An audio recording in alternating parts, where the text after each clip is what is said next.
Aleluya. Dios los bendiga. Vamos a ponernos de pie y vamos a hacer lo que vinimos, a adorar al Señor, a nuestro Rey de Reyes y Señor de Señores. Oh, alma mía, dijiste a Jehová, tú eres mi Señor, no hay nada para mi bien fuera de ti. Aleluya. Te adoramos, Señor, por ese amor inmenso que nos tienes. Aleluya. Adore con nosotros. Hoy tengo vida y esperanza, pues siento tu amor. Y apareció tu eterna gracia y me dio salvación. Como no merecíamos nada, tú nos amaste primero.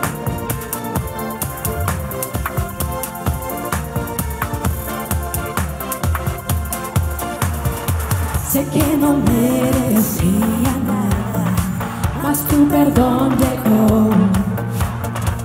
Mi corazón es tu morada y ahora tu hijo soy. He vuelto a empezar, todo dejo atrás. Tu amor me dio alegría y nueva vida. Tristeza y ahora hay fiesta. Cristo Jesús, eres mi alegría. Por favor, vivo.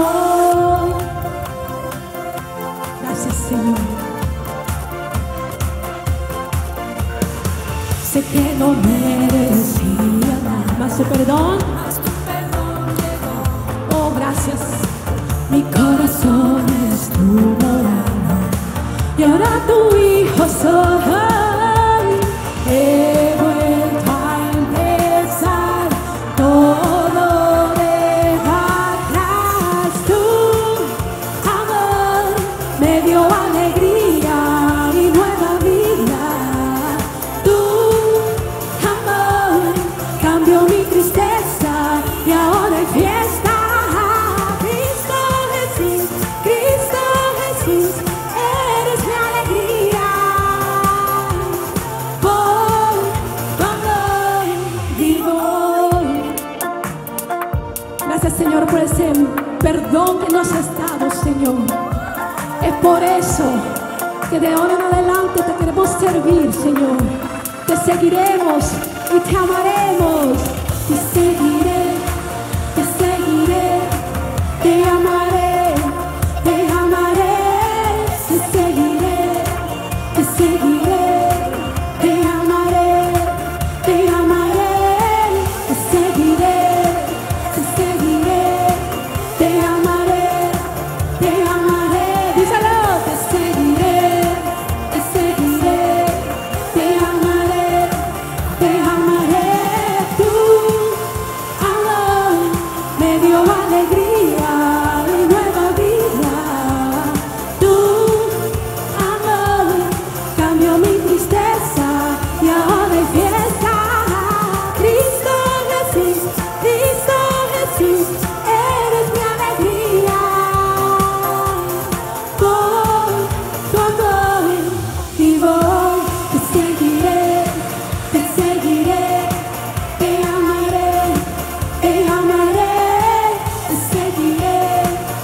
Gracias, Señor. Oh, santo eres Dios. Oh, te adoramos, Señor, y te damos todas las gracias, mi Dios santo, por librarnos, Señor, y sacarnos de las garras del pecado. Ahora te damos toda la gloria, toda la honra a ti, Señor. Oh, porque ya no vivo yo, mas Cristo vive en mí. Aleluya.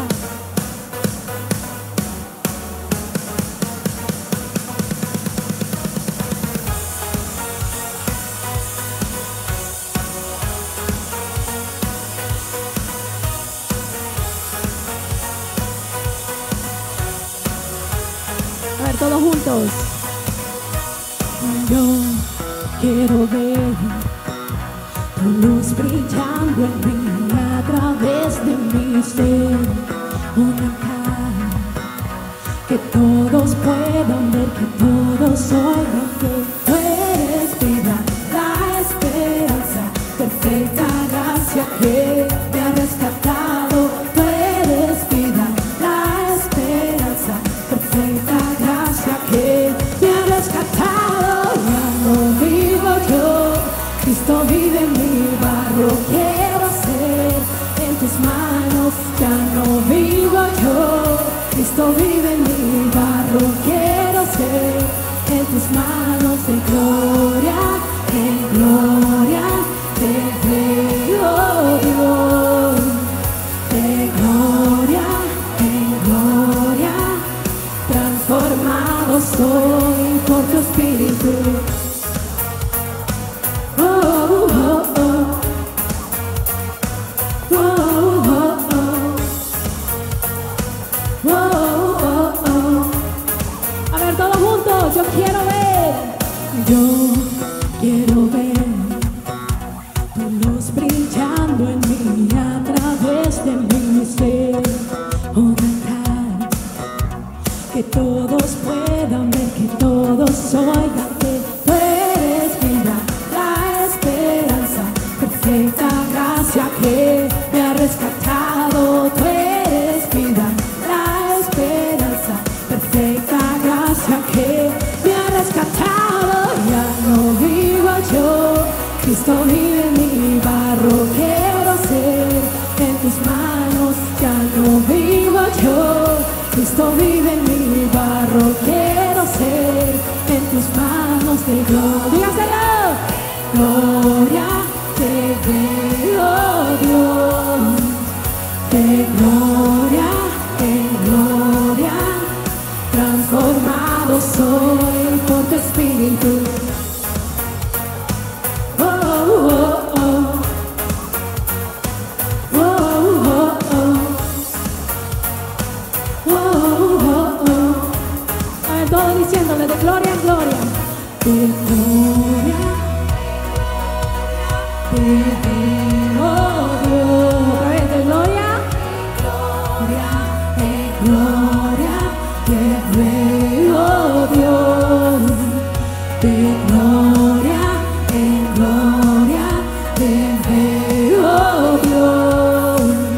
De gloria en gloria te veo, Dios.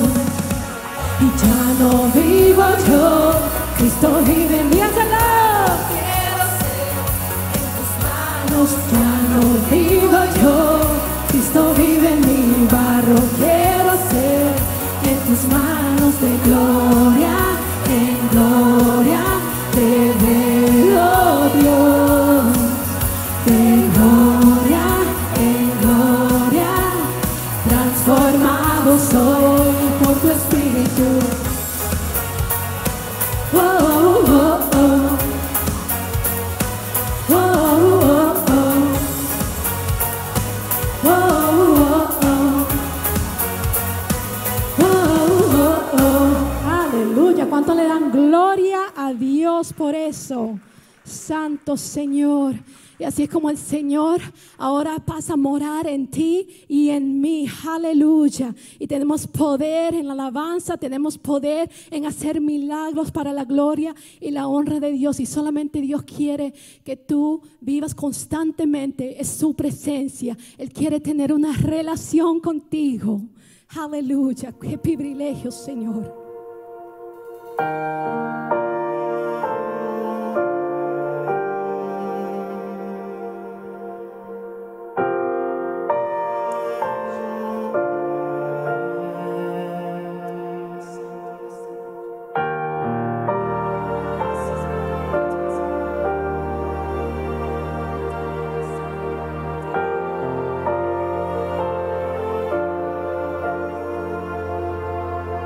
Me has quebrantado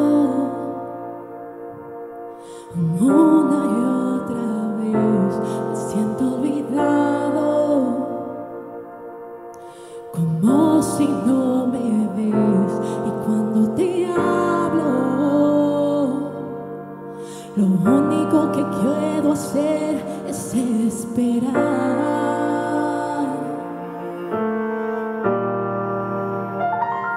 Me has sostenido una y otra vez, creer que conmigo tú sigues siendo fiel. Es por tu palabra que no me rendiré, yo confiaré.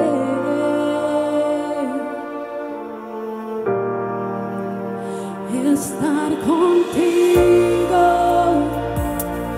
no hay otro lugar que me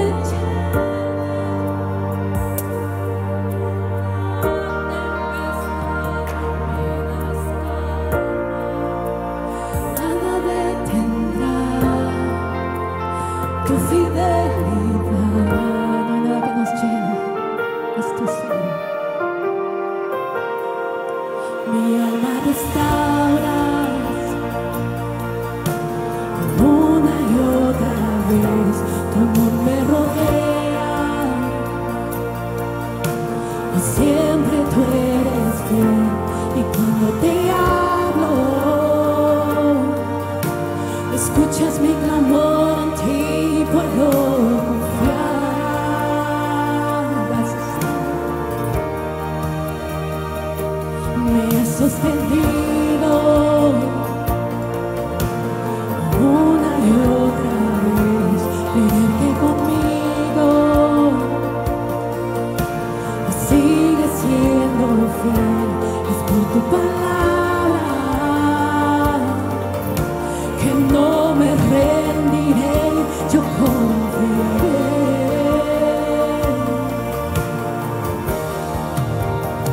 Estar contigo,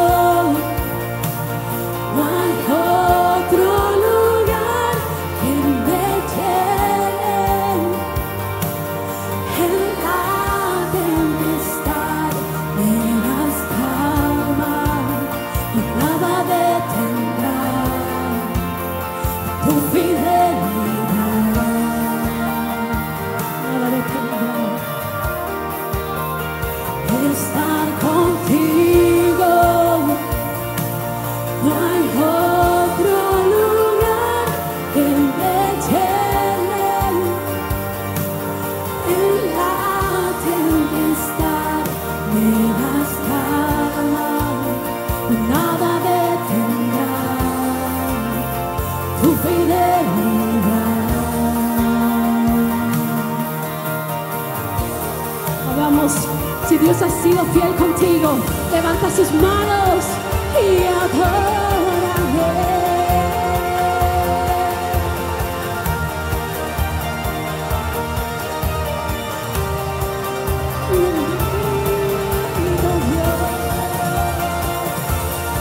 Queremos estar contigo, queremos morar contigo. Estar contigo, no hay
Una vez más tu fidelidad.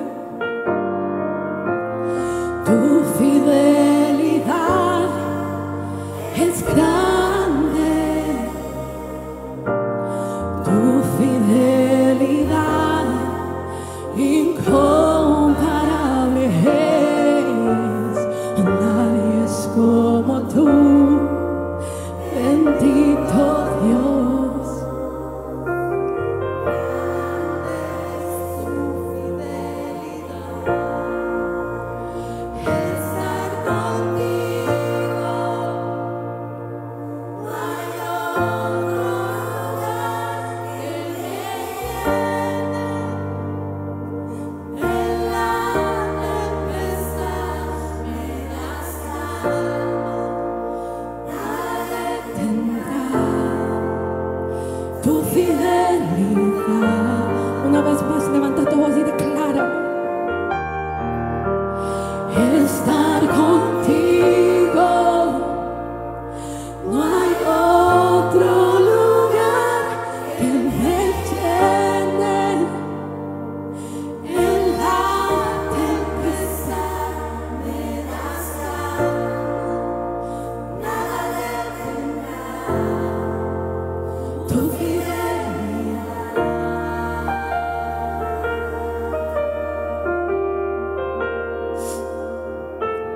Gracias, Señor. Gracias por tu fidelidad. Aleluya. Te adoramos, Señor.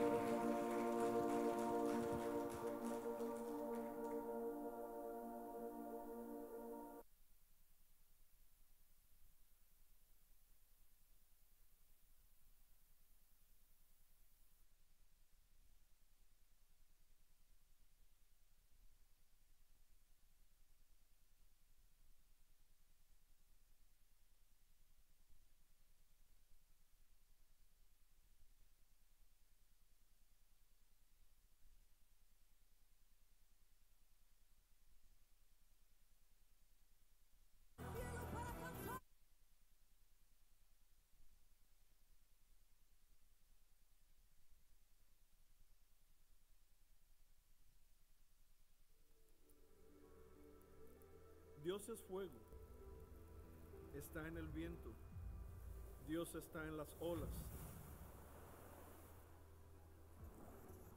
Él es el principio y el final de cada día, un silencio y un rugido. Él es el artista de la creación, el maestro de cada detalle, presente en cada pieza de cada cosa que haya tocado, cada sentimiento que alguna vez has sentido: amor, alegría, dolor, coraje, tristeza, fracaso y la redención. Es Él el comienzo de la esperanza y el fin del miedo. Él está aquí, el principio y el fin, y esa voz todavía pequeña que ruge como un trueno en el viento, la lluvia del desierto y la zarza ardiente. Dios es fuego.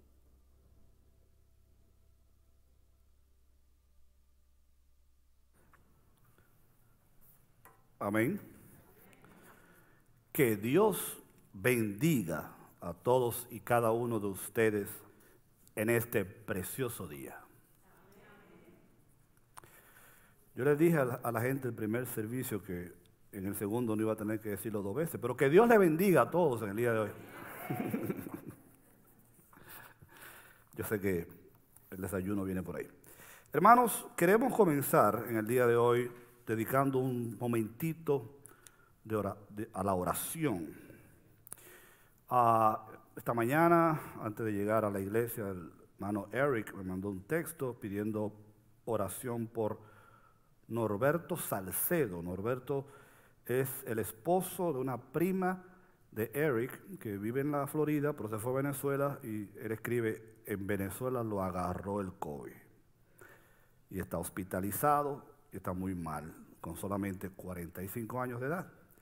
Así que vamos a orar por Norberto, vamos a orar también por la familia Suárez, Muchos de ustedes saben que el pastor Carlos Suárez, por quien estuvimos orando, falleció hace 2 días en la Florida por causa del COVID. Su suegra había fallecido una semana antes por causa del COVID. Y como yo le decía a los hermanos esta mañana, no nos gusta comenzar con malas noticias. No queremos darle a la enfermedad más importancia de la que tiene, pero la realidad es que la gente se sigue enfermando, la gente se sigue muriendo y tenemos que cuidarnos, tenemos que ser precavidos, tenemos que ser prudentes y por supuesto seguir orando para que Dios continúe protegiendo nuestras vidas, nuestras familias, nuestra iglesia. Así que vamos a decirle: Señor, en el sagrado y bendito nombre de Jesucristo, venimos delante de tu presencia para agradecerte las vidas que tú has salvado, aquellos que libraste de las inundaciones y los mantuviste en pie. Te pedimos por aquellos que han perdido sus pertenencias. Por suerte son solamente cosas materiales, pero te pedimos que tú las repongas, ayudes a los necesitados. Tengas misericordia y des consuelo a las familias que han perdido seres queridos. El consuelo que solamente puede venir de ti, la unción de tu Santo Espíritu. Y ten misericordia de este joven, familia de Eric y su esposa, para que tú lo levantes de donde quiera que está, se lo devuelvas a su familia y tú continúes, Padre, protegiendo nuestros hijos, nuestros esposos, esposas, padres, familiares, tu iglesia, y que tú nos ayudes, Padre, ya pronto a dejar atrás este oscuro capítulo que nos ha tocado vivir. Te agradecemos tus favores, tu misericordia, tu fidelidad. Seguimos confiando en ti, el verdadero, amoroso y misericordioso Dios. En el nombre de Jesús. Amén. En mejores y más light, como dicen en inglés, light news, noticias más brillantes, mejores noticias, ahí tenemos a Zach, la nueva adición a la familia de Wellington y Jenny. Se llama Jenny, ¿verdad? La esposa de Wellington. Por eso ustedes vieron a Abigail. Un aplauso a Abigail. Que tú. Buen trabajo que hizo en el primer servicio y en el segundo. Gloria a Dios. El niño se llama Zach. Y yo pregunté, ¿Zacarías? Me dijeron, no, Zach. Es que a los dominicanos nos encanta cortar los nombres, ¿no? Taco está aquí, no, Taco está acotado. Pero hemos orado para que el Señor bendiga a la criatura, que la madre y la criatura están bien. Yo sé que el papá también está bien. Esta mañana en el primer servicio, ¿cómo se llama la hermana que tuvo el niño? ¿Alguien se acuerda? Vino una nueva criatura que probablemente la vamos a presentar la semana que viene. Y yo le decía a los hermanos, si la iglesia no crece por evangelismo, crece por nacimientos. Y en segundo lugar, hemos tomado la decisión ya oficial de que el 26 de septiembre, el último domingo de este mes, vamos a celebrar por segunda vez bautismos. Tenemos 2, probablemente 3 personas que se van a bautizar. Y si usted no se ha bautizado o conoce a alguien que no se ha bautizado, siendo creyente, hable con nosotros porque vamos a preparar el último domingo de este mes, que fíjense, comenzamos una serie de mensajes la semana pasada, continuamos hoy, terminamos la semana que viene. El último domingo, que es septiembre 26, comienza Common Ground, con fundamento común, donde vamos junto con Lincoln Park, ellos en inglés, nosotros en español. Vamos a predicar 6 mensajes en el nombre del Señor.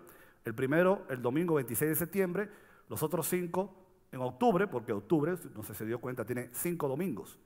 Y el tema de Common Ground de este año va a ser los encuentros con Jesús, o los encuentros de Jesús.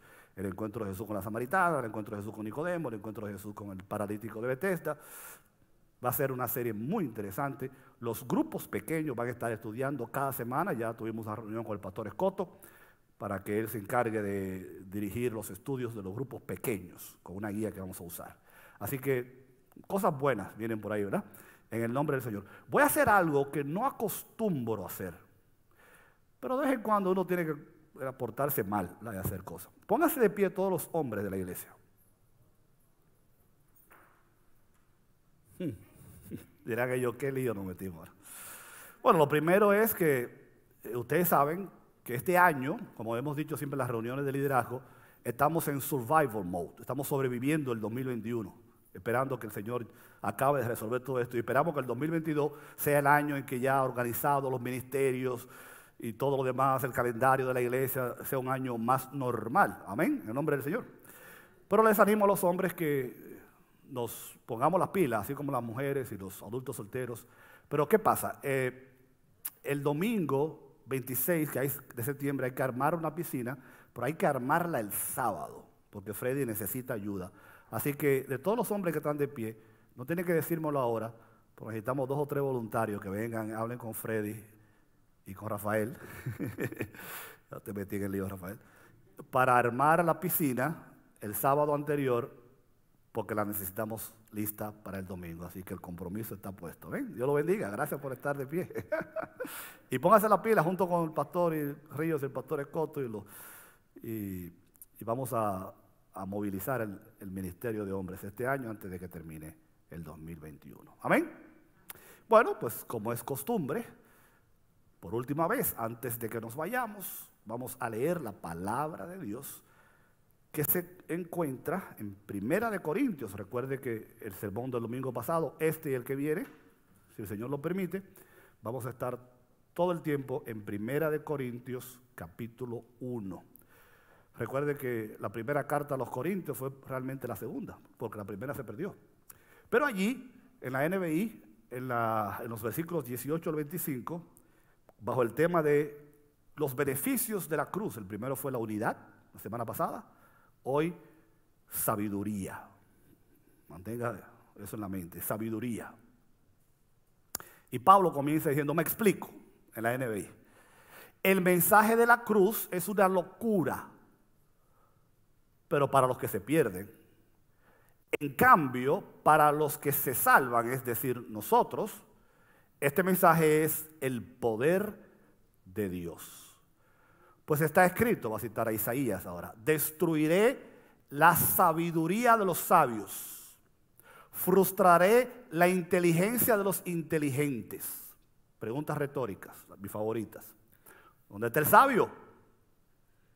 ¿Dónde está el erudito? ¿Dónde el filósofo de esta época? ¿No ha convertido Dios en locura la sabiduría de este mundo? La respuesta es sí. Dios ha convertido la locura Dios ha convertido la locura, la sabiduría de este mundo. Y ya que Dios en su sabio designio dispuso que el mundo no lo conociera mediante la sabiduría humana, Dios tuvo a bien salvar mediante la locura de la predicación a los que creen. Los judíos piden señales milagrosas. Los gentiles buscan sabiduría. Este mensaje es motivo de tropiezo para los judíos y locura para los gentiles. Pero para los que Dios ha llamado, ya sean judíos o gentiles, Cristo es poder de Dios y sabiduría de Dios. Pues la locura de Dios es más sabia que la sabiduría humana. ¿Cuánto dicen amén? La sabiduría, la locura de Dios es más sabia que la sabiduría humana. Y la debilidad de Dios, entre comillas, porque Dios no es débil, la debilidad de Dios es más fuerte que la fuerza humana. ¿Cuánto dicen amén? Pues puedes tomar asiento, es palabra de Dios.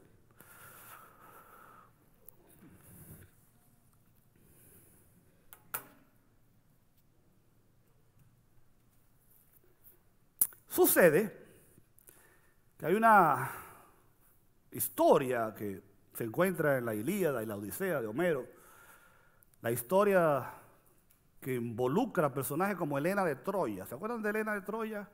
Que parece que la mujer era preciosísima porque ella estaba casada con Melenao, que era uno de los reyes de Macedonia, pero el príncipe Héctor de Troya y su hermano Paris visitan a los griegos de Macedonia y hacen un pacto de guerra y de paz, de alianza, pero sucede que Paris se enamora de Helena, que no era una mujer soltera, era la esposa de Menelao. Y se la lleva a Troya. Algunos dicen que se la llevó secuestrada. Si usted ve la película Troy, con el buen mocito ¿cómo se llama? Brad Pitt, sí. Usted se da cuenta ahí que ella no se fue secuestrada, ella se quiso ir con el muchacho. Y esto, por supuesto, desata una guerra, un conflicto bélico terrible, donde aparece después el caballo de Troya, que se usa para penetrar la ciudad, la figura de Aquiles, que finalmente es vencido con una lanza que se le pega en el talón, ¿se acuerda? El talón de Aquiles. Se cuenta Sócrates, el famoso sabio griego, quien planteó que la humildad es la madre de la sabiduría, decía Sócrates. La humildad es la madre de la sabiduría. Y él cuenta esta historia de que un día entonces en el regreso de Troya a Macedonia, a Helena de Troya, se le cae en el mar, en el Mediterráneo, el trípode que ella usaba. El trípode de Helena de Troya, usted lo puede buscar en Wikipedia, era un objeto muy personal para los individuos, porque entre otras cosas el trípode, que tenía 3 patas, se usaba para ofrecer sacrificios y ofrendas a los dioses. Y se pierde en el mar. Un grupo de pescadores de la isla de Kos habían hecho un acuerdo con algunos mercaderes de Mileto, donde los mercaderes de Mileto pagaron por anticipado toda la pesca que ellos obtuvieran en ese viaje. Pero cuando los pescadores de la isla de Kos se dieron cuenta que entre la pesca del día estaba el trípode de Helena de Troya, no quisieron entregárselo a aquellos con los que habían hecho un pacto, y esto desató otra guerra. La guerra fue tan cruel y duró tanto tiempo que al no encontrarle solución, ellos fueron y consultaron en lo que esa época era como un adivino, ¿no? El oráculo de Adolfo, quien llegó a la conclusión de que la única solución era entregarle ese objeto al hombre más sabio de la época. Y el honor recayó sobre Tales de Mileto. Pero como ustedes oyeron que Sócrates había dicho que la humildad es el principio de la sabiduría, y compare eso con lo que la Biblia dice, que el principio de la sabiduría es el temor de Jehová. Como él era un hombre humilde, él rechazó el honor. Dijo, no, entréguenle eso a otra gente. Entonces buscaron a Bías de Priene, otro de los sabios de Grecia, quien también rechazó el objeto, hasta que finalmente se lo entregaron a Apolo, el dios de la belleza. Varios de estos individuos que se nombran, y denme un minuto que tengo razón para hacer esta introducción. Varios de los individuos que se mencionan en esta historia son conocidos como parte de los 7 sabios de Grecia. Probablemente en la escuela usted estudió esa asignatura. Una lista que contiene 7 nombres que a veces varían dependiendo de quién hace la lista. Pero ellos son, primero, Cleóbulo de Lindos. By the way, es un bonito nombre por un hijo suyo, Cleóbulo. A quien se le atribuye la famosa máxima, la moderación es el mejor de los caminos. Vivió en el año 600 y también fue aquel que dijo que aceptar la injusticia no es una virtud, sino todo lo contrario. Probablemente es lo que dio base a que personajes como Martin Luther King, en su lucha en favor de los derechos civiles, dijera: a mí no me preocupa la gente mala que hace cosas malas, sino la gente buena que no hace nada. Segundo, Solón de Atenas, quien popularizó la famosa frase o máxima: hágase todo, pero sin exceso y con medida. Después viene Quilón de Esparta, quien dijo: no desees aquello que es imposible. Y lo importante de este hombre es que él, estamos hablando de 400, 500 años antes de Cristo, trató de que los funcionarios públicos fueran gente seria. Good luck with that. Después viene Bías de Priene, a quien mencionamos en la narración anterior, quien dijo, y esto es interesante, este famoso sabio que está en la lista de los 7 sabios, llegó a decir: la mayoría de los hombres son malos. Y yo digo que Él estaba cerca de la verdad. Porque aunque parezca duro decirlo, la Biblia dice que todos los hombres son malos. Y no lo digo yo. La Biblia dice por cuanto todos pecaron. Porque no hay justo y bueno, ni siquiera uno, dice la Biblia. Él dice, la mayoría de los hombres son malos. Estaba cerca de la verdad. Después el famoso Tales de Mileto, que también lo mencionamos en nuestra narración, filósofo y matemático, quien compuso cantidad de poesías. Él fue quien acuñó la famosa frase que probablemente es la que usted más conoce, en la confianza está el peligro. Eso lo dijo Tales de Mileto. Número 6, Pitaco de Mitilene, bonito nombre ese, quien dijo que debíamos ser prudentes y saber escoger la oportunidad. Y finalmente, y es interesante que el número 7 es Periandro de Corinto, quien vivió, se crió y enseñó precisamente en la ciudad a la que nos estamos refiriendo en el día de hoy, cuando el apóstol Pablo escribe la carta a la iglesia que está en Corinto. Fíjense que en el siglo VI antes de Cristo, este hombre trató de convencer a la nobleza a que redujera su suntuosidad y sus gastos. Good luck with that.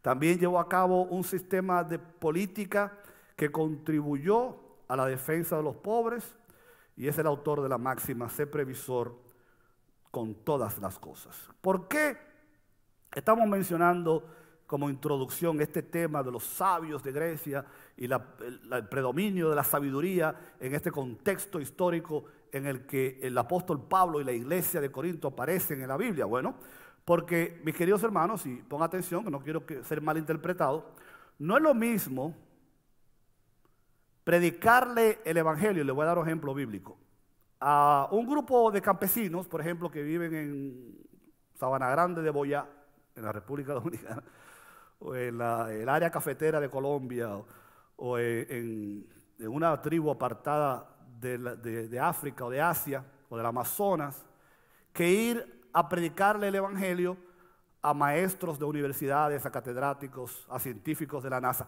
No porque ellos sean mejores que los otros, no porque el evangelio cambie, porque el mensaje no cambia, el mensaje es el mismo.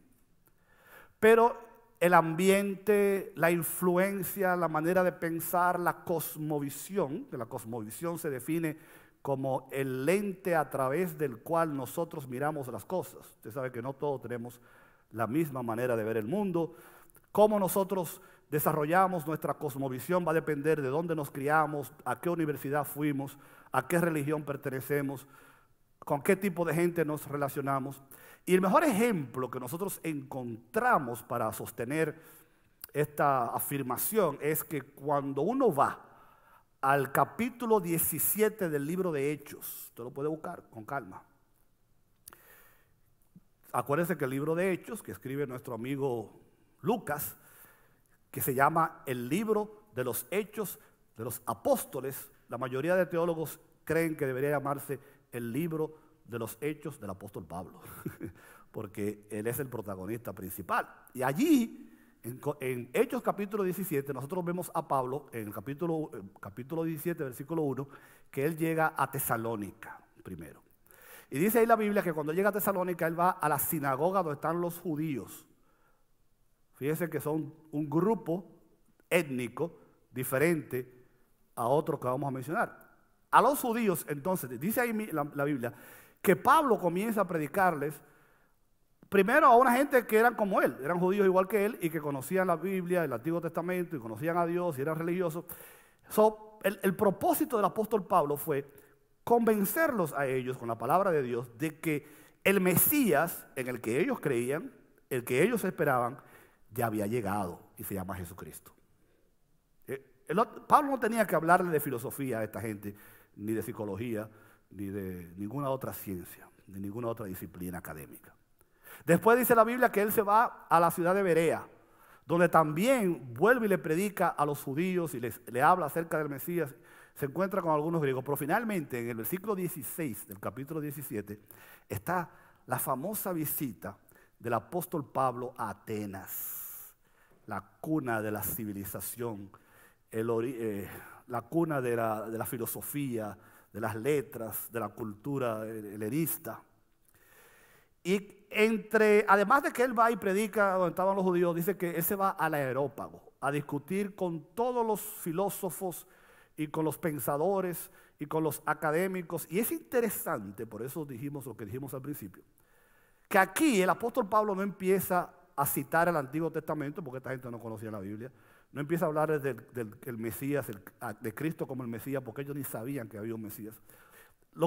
Una de las cosas que el apóstol Pablo hace, está ahí en el pasaje, es que él cita a un poeta griego para demostrarle a los atenienses que nosotros todos somos la simiente del Dios vivo. Y el nivel del discurso del apóstol Pablo está claro en ese pasaje, porque dice la propia Biblia ahí en Hechos 17 que entre los que discutían con Pablo estaban miembros de dos grupos, los estoicos y ¿cuáles eran los otros? Los epicúreos y los estoicos. Pero antes de que hablemos de ello, yo les voy a decir en un minuto quiénes son esta gente.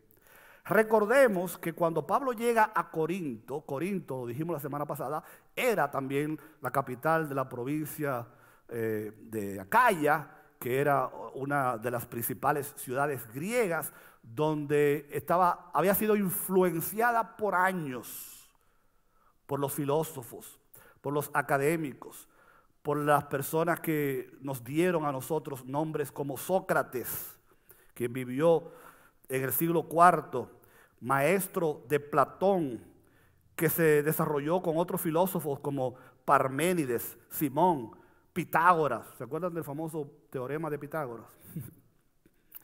Heráclito, Tales de Mileto, y a pesar de que no se conservan los escritos de Sócrates, porque no fue sino hasta Platón que los filósofos comenzaron a escribir los libros que llegan hasta nosotros en el día de hoy, la distinción entre el conocimiento filosófico y la opinión profana fueron algunas de las enseñanzas que esta gente propusieron.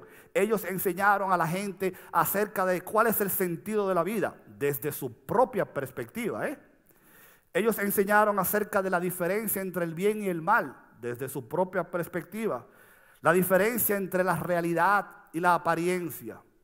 Después Platón viene como discípulo de Sócrates y funda en Grecia lo que se va a conocer como la academia.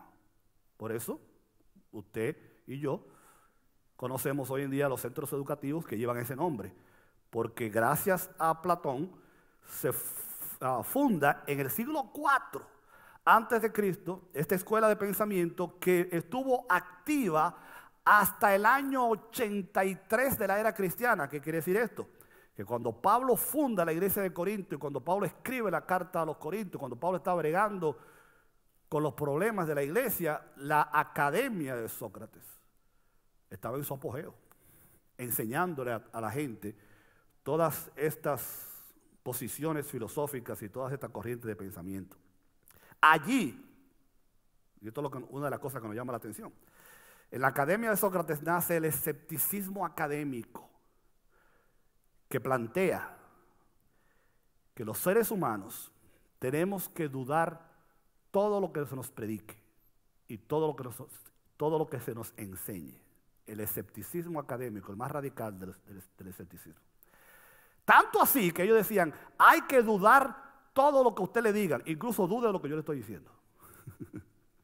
Imagínense ustedes entonces, en medio de enseñanzas de siglos, de estos filósofos, de estos académicos, cuando viene el apóstol a predicar un evangelio aparentemente sencillo, aparentemente tonto, él se topa además con que la gente había sido influenciada finalmente por Aristóteles, quien funda una escuela llamada el Liceo. Si usted fue a un liceo en su país, como fui yo fui al liceo, estudié en el Liceo de Estados Unidos de América y estudié en el Liceo República de Brasil. Si usted no sabía por qué se llamaba liceo, es porque Aristóteles creó una escuela que sobrevivió por muchos siglos llamada el Liceo.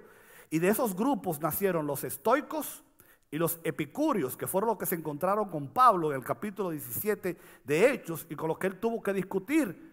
Y si usted se da cuenta y lee con cuidado Hechos 17, al final, que incluso hemos predicado mensajes sobre ese pasaje, tres cosas pasan, o las personas responden al mensaje de Pablo de tres maneras. El primer grupo dijo: Pablo, tú estás loco, vete para la porra.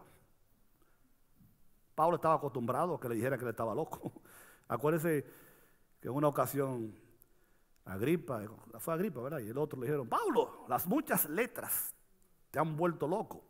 Y fíjese que si había alguien que era educado, que tenía maestrías y doctorados y había ido a los mejores seminarios y podía mantener la retórica al nivel de los filósofos de esa época, era Pablo. Y a él le dijeron: tú estás loco. El otro grupo dijo: lo que tú estás diciendo es interesante, pero no tenemos tiempo para ti ahora. Y se fueron. Y finalmente dice la Biblia que hubo un grupito que creyó, entre ellos el Areopagita, y se convirtieron a Cristo. Porque, mis queridos hermanos, que no se nos olvide nunca, que cómo la gente responde al Evangelio de Jesucristo no es problema tuyo ni problema mío. El trabajo tuyo, el trabajo mío es predicar el Evangelio. La salvación, la conversión, la convicción viene del Espíritu Santo de Dios. El poder de la cruz, que para algunos puede ser locura, y lo es, pero para otros es salvación y poder de Dios. Aplauda, que es para el Señor. Por lo tanto, eso nos quita, a mí me quitó hace mucho un peso de encima, que cuando yo le predico el Evangelio a alguien y me insulta o me ignora o me llama loco, el problema no es conmigo, o sea, yo no he fallado, o sea, si la persona no acepta el mensaje, el problema de él y Dios. El trabajo mío es predicarle el Evangelio. Yo soy el mensajero. Mira, Dios te mandó a decir esto. ¿Qué tú haces con eso? Es un problema tuyo y Dios. Y qué bueno, porque si la persona se convierte y se transforma y nace de nuevo, no fui yo tampoco, fue el poder del Espíritu Santo. La gloria para el Señor siempre. Oigan lo que enseñaban estos barbarazos. Los estoicos enseñaban que la única manera de alcanzar la felicidad en la vida era desprendiéndose de todas las comunidades. Que no está mal, ¿verdad? Vivir en miseria prácticamente. Los epicúreos, todo lo contrario. Los epicúreos enseñaban que la felicidad se obtenía disfrutando de la mayor cantidad de placeres. Incluso el hedonismo nace de esa corriente filosófica. Goza la vida lo más que tú puedas. Y a diferencia de lo que muchos creen, ellos no lo hacían con exagero. Ellos decían que había que disfrutar de todos los placeres de la vida moderadamente.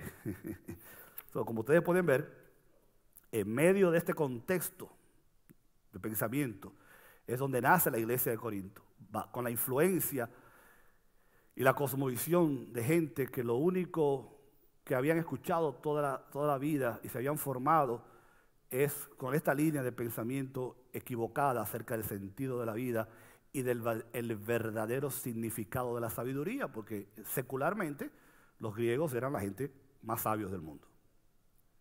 Por eso, 2 puntos en nuestro mensaje. El apóstol Pablo, número 1, le va a demostrar a esta gente que el mensaje que él predicaba era un mensaje diferente. Y ponga atención. Si usted lee del versículo 17 del capítulo 1 al versículo 16 del capítulo 2, el apóstol Pablo va a usar la palabra sabiduría, en griego Sofía.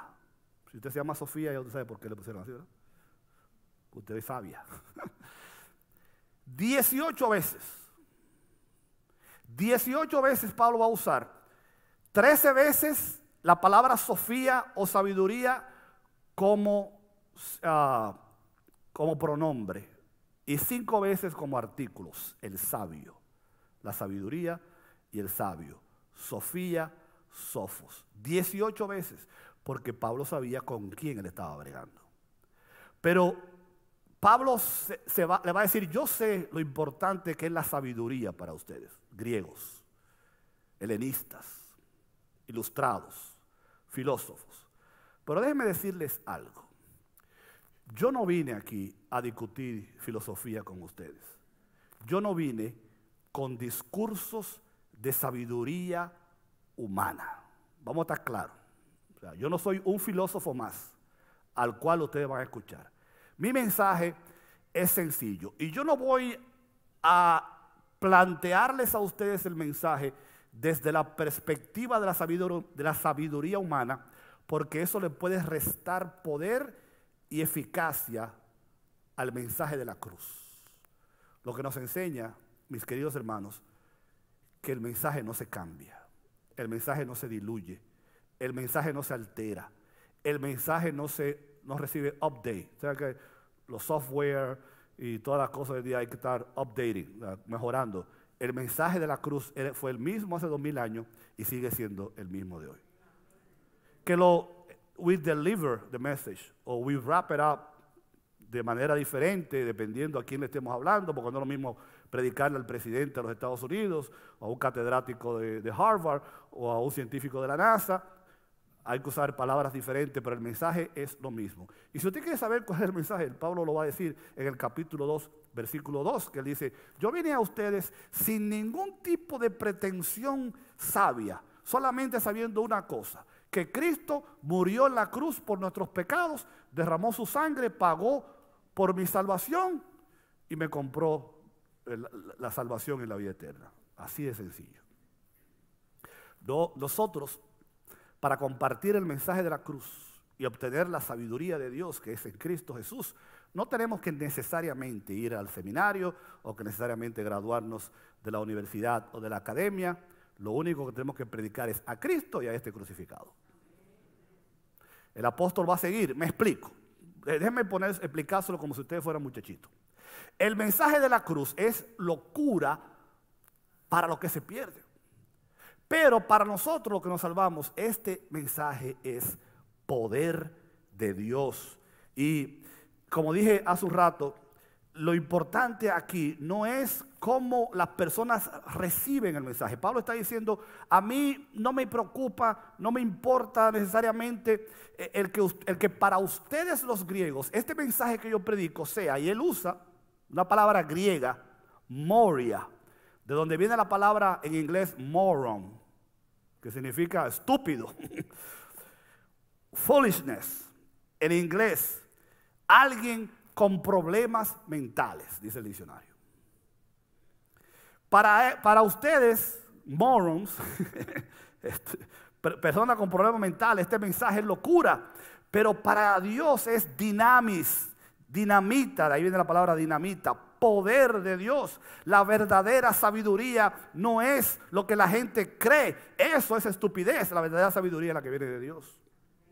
Y él le va a decir después en Romanos, que lo hemos dicho varias veces, capítulo 1, versículo 16, yo no me avergüenzo del evangelio porque es poder de Dios para salvación a unos y a otros, a los judíos primeramente y después a los griegos. Queridos hermanos, el mensaje que tú y yo predicamos, el mensaje que nosotros tenemos en el día de hoy, el mensaje que sigue siendo centro del evangelio, es lo único que puede derribar las paredes que creó la filosofía.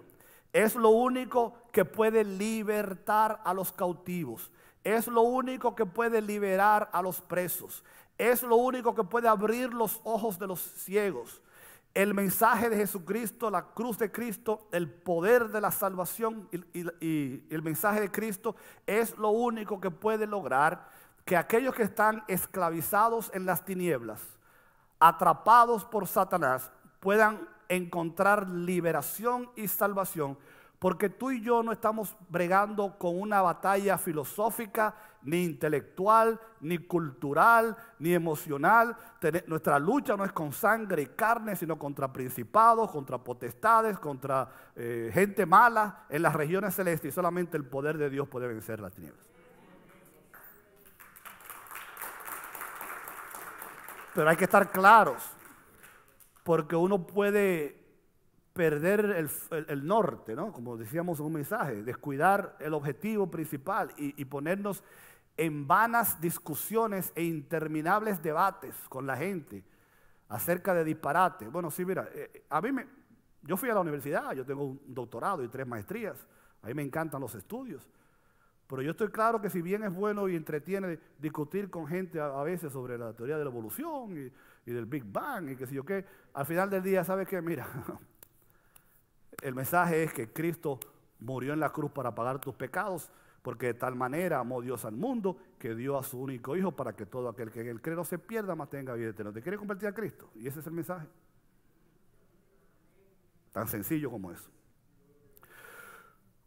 Hablar en aquel contexto de un Cristo crucificado es, como dicen los americanos, un oxymoron, una contradicción. Es como hablar de que el agua, de que el fuego está frío o que la noche está clara.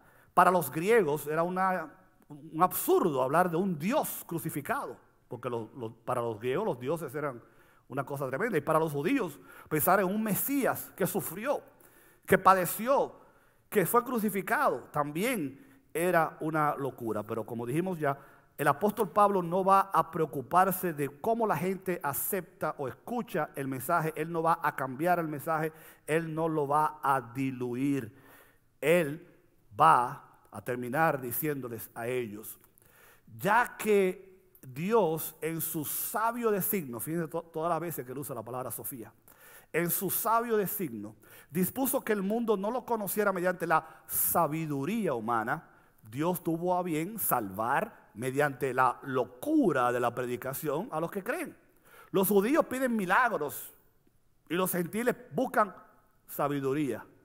Mientras que nosotros no perdemos tiempo con eso, no nos preocupamos, nosotros predicamos a Cristo y a Cristo crucificado. Y este mensaje es motivo de tropiezo para los judíos y es locura para los gentiles. Pero lo que él está diciendo es, Dios no hace las cosas como tú crees que se deben hacer, ni las cosas son como tú piensas que son. Y la verdadera sabiduría no está en lo que la gente cree que es importante, porque paradójicamente lo que parece locura, bobería y estupidez, para Dios realmente es la verdadera sabiduría. En segundo lugar, él le va a decir a los hermanitos de Corinto, no solamente que él trae un mensaje diferente, pero que la sabiduría que él presenta no es a la que ellos están acostumbrados. Y este pasaje que sigue es muy interesante porque Pablo va a decir, miren, ya está escrito, y ahora él va a ir a la Biblia, a Isaías, donde en Isaías, miles de años atrás, ya Dios había dicho que él iba a destruir la sabiduría de los sabios. Es como si Dios supiera, qué raro, ¿verdad? Que Dios sabía ya, que los griegos iban a tener problemas con este tema de la sabiduría. Y Dios sabe que yo voy a destruir la sabiduría de los sabios y voy a frustrar la inteligencia de los inteligentes. Entonces voy a hacer esta pregunta: ¿dónde está el sabio? ¿Dónde está el erudito? ¿Dónde está el filósofo de esta época? Oye, ni que fuera la carta de Isaías a los griegos. ¿No ha convertido Dios en locura la sabiduría de este mundo? Ya que Dios en su sabio designio dispuso que el mundo no lo conociera mediante la sabiduría humana, tuvo más bien a bien salvar mediante la locura de la predicación a los que creen. Creo que el apóstol Pablo está invirtiendo la torta. Lo que ustedes llaman locura de mi predicación, lo que ustedes llaman bobería, lo que ustedes llaman foolishness de la predicación mía, de la cruz, los brutos son ustedes. Los tontos son ustedes. Los ignorantes son los filósofos que están en el liceo y en la academia y en las demás escuelas de pensamiento griego. Los brutos son ustedes. Porque Dios tomó la sabiduría del mundo y la convirtió en disparate y humilló al mundo con la locura de la predicación. Por eso él puede preguntar: ¿dónde está el sabio?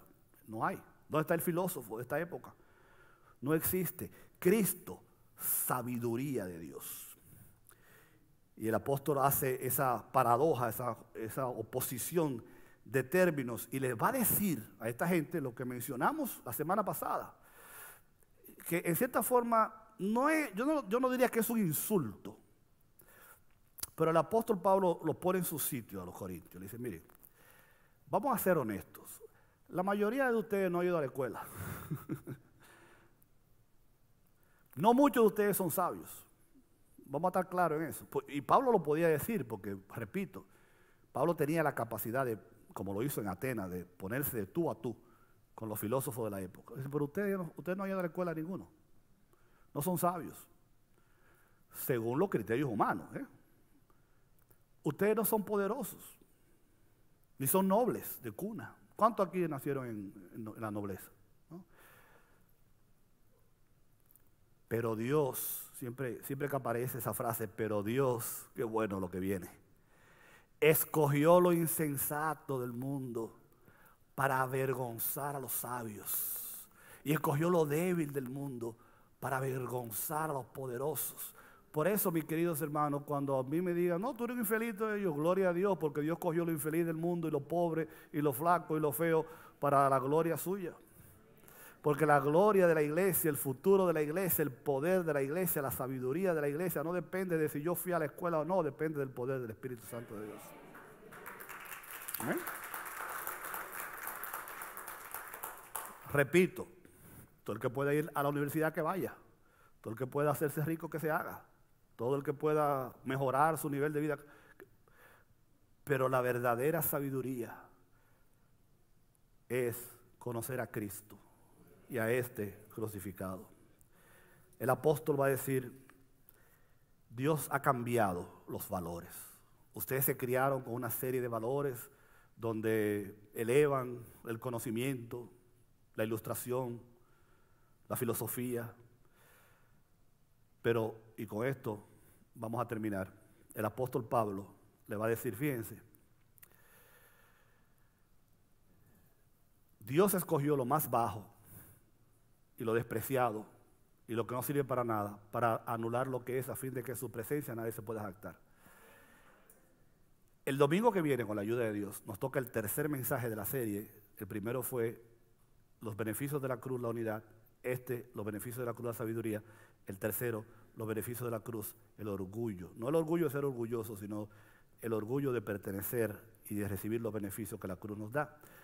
Pero hay que estar claro, se lo digo desde ahora, estoy anticipando el mensaje, delante de Dios nadie se puede jactar porque la gloria es para Él. Nadie puede jactarse en su presencia, porque por gracia sois salvos, para que nadie se gloríe. Pero Él va a terminar diciendo, déjame ponerlo más grande aquí, por gracia, que no se nos olvide eso, por gracia, por la gracia de Él, ustedes están unidos a Cristo. ¿Se acuerdan que hablamos de la unidad la semana pasada? De que no tanto la unidad entre nosotros, pero el hecho de que estamos unidos a Cristo. Y va a decir que Cristo representa 4 cosas, y con eso terminamos. Él es nuestra sabiduría. Cristo, sabiduría, Cristo, poder de Dios. El principio de la sabiduría es el temor a Dios. Dios y Cristo son la misma persona de la Trinidad. El conocer a Cristo es ser sabio. ¿Usted quiere ser sabio? Conozca a Cristo. En segundo lugar, Él es nuestra justificación. ¿Se acuerdan que ya hemos definido un montón de veces lo que es justicia, gracia y misericordia? ¿Se acuerdan? ¿Qué es justicia?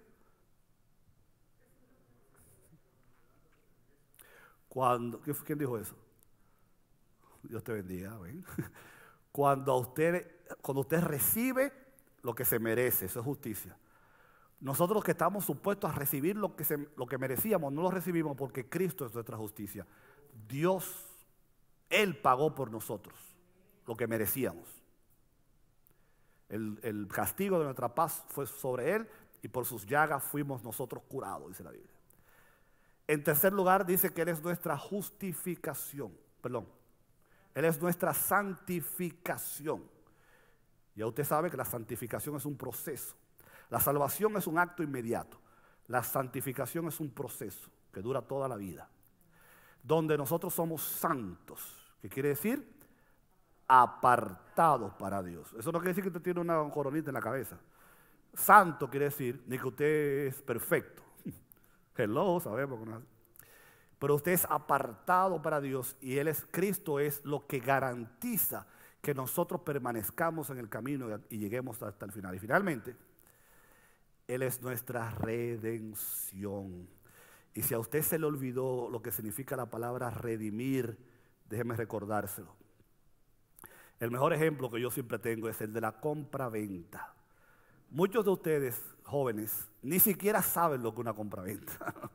Y es más, lo dije en el primer servicio, yo no conozco una persona en 30 y pico de años que tengo en Estados Unidos que me dice, que me haya dicho, a lo mejor lo ha hecho, pero no me lo ha dicho, que ha ido a una compraventa en Estados Unidos.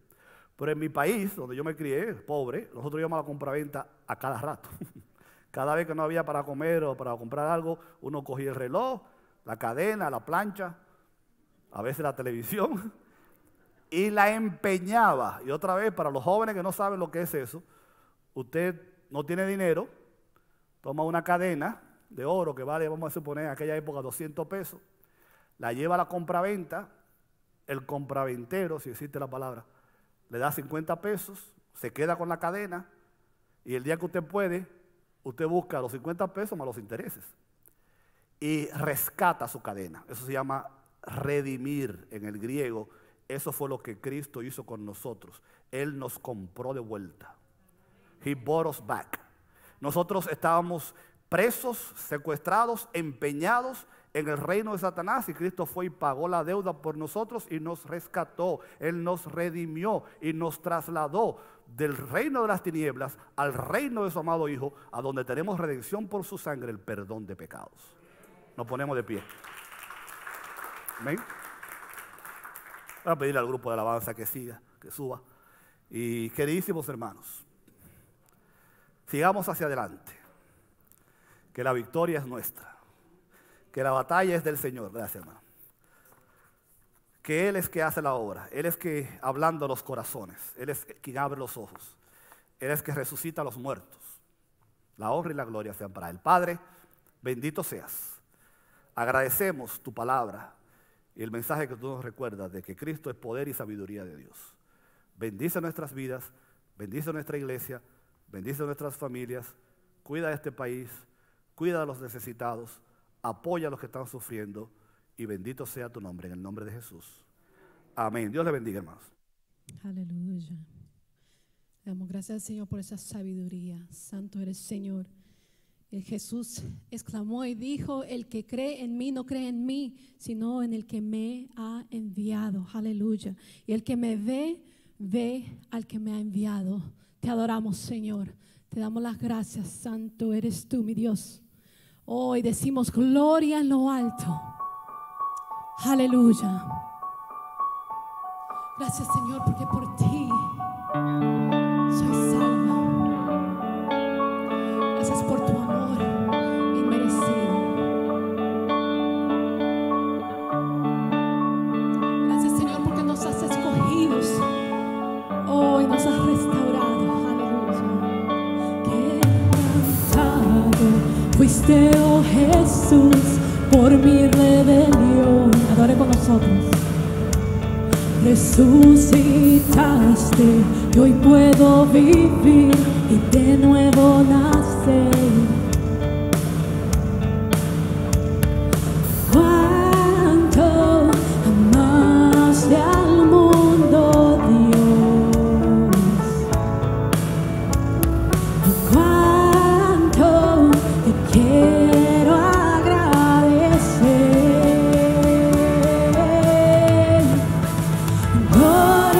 Gloria en lo alto, gloria en lo alto, gloria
adoramos, Señor. Solo tú eres digno. Solamente tú eres santo, Señor. Oh Cordero, que quita el pecado del mundo. Digno, solo tú eres digno. Solo tú eres digno. Solo tú eres Dios. Dígale. Digno, solo tú eres digno. Solo tú eres digno. Solo tú eres Dios. Levanta su voz. Solo tú eres digno. Solo tú eres digno. Solo tú eres Dios. Dígale digno. Solo tú eres digno. Solo tú eres digno. Solo tú eres Dios. Digno, solo tú eres digno. Solo tú eres digno. Solo tú eres Dios. Digno, solo tú eres digno. Solo tú eres digno. Solo tú eres Dios. Dígale gloria. Gloria en lo alto. Gloria en lo alto. Gloria al Rey. Honor y gloria. Gloria a ti, mi Cristo.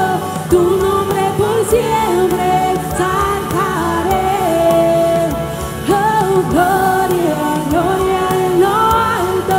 Gloria en lo alto. Gloria al Rey. Gloria, gloria a ti, mi Cristo.